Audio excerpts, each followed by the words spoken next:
அண்ணனை பத்தி எடப்பாடியாரை பற்றி நான் சொன்னதாக மிக தவறான ஒரு செய்தி தொலைக்காட்சிகளை பரவுது.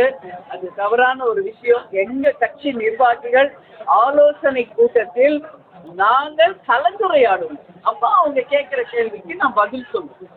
அப்போ பேசப்பட்டதுதான். உடனே என்ன சொல்றீங்க, முதுகுல சொல்லிட்டாரு அப்படின்னு நான் சொன்னதாக முற்றிலும் ஒரு தவறான ஒரு விஷயத்தை மக்களிடையே பரப்புன நிச்சயமாக அனைத்து ஊடகங்களுக்கும் என்னுடைய கண்டனத்தை நான் தெரிவித்துக் கொள்கிறேன்.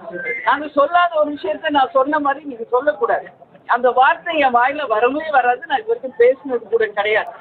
எங்க கட்சி நிர்வாகிக்கு நான் எது வேணாலும் ஆலோசனை பண்ணுவோம். அதெல்லாம் பிரசிடர் சொல்ல முடியும். பிரசிடர் நான் என்ன பேட்டி கொடுக்குறேனோ அதை தான் நீங்க போடணும்.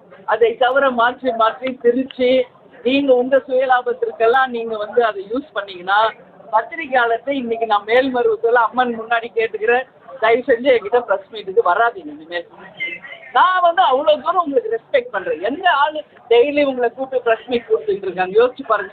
தமிழ்நாடு முழுக்க போகின்ற அனைத்து இடத்திலும் அனைத்து பிரஸையும் நான் டெய்லி சந்திச்சிருக்கேன்.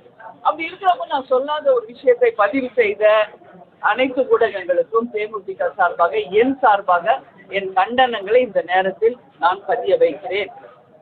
இது தவறான ஒரு முன்னுதாரணம். அது தப்பு. நான் அண்ணன் எடப்பாடியாரை பற்றி அப்படி சொல்லவே கிடையாது. இது தவறான ஒரு விஷயம். எங்க கட்சி கலந்த ஆலோசனையில் நாங்க என்ன பேசுறோமோ அதை நீங்க திருச்சி போட்டீங்கன்னா அதுக்கு நாங்க காரணம் இல்லை என்பதை இந்த பிரஸ் மீட்ல மேல்மருவல்ல இதை நான் பதிய வைக்கிறேன்.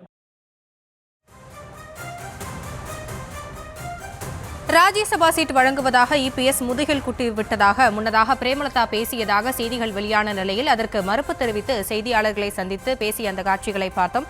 விவரங்களை பின்னர் வரும் செய்திகளில் பார்க்கலாம்.